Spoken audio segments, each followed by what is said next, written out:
İbrahimler.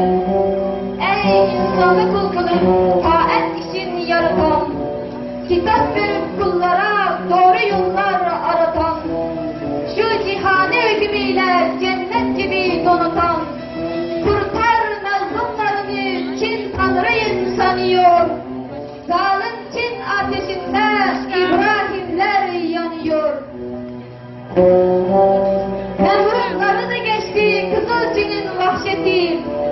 Bir asırdır Kızıl Çin hem sömürdü, zulmetti. Yetti artık zulümler canımıza tak etti. Türkistan'ı Kızıl Çin sen yarattın sanıyor.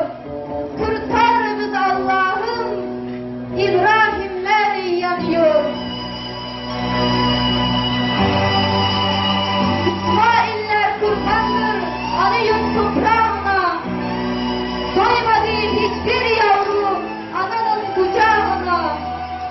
İncir dikti Kızıl Çin Uygur'un ocağına. Milletimi Kızıl Çin sen yarattın sanıyor. Yetiş imdadımıza İbrahimler yanıyor.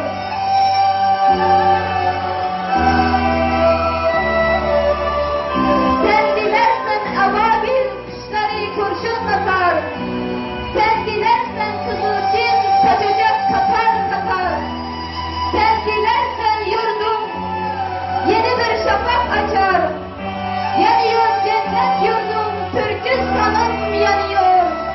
İmdat eyle Allah'ım, İbrahimler yanıyor.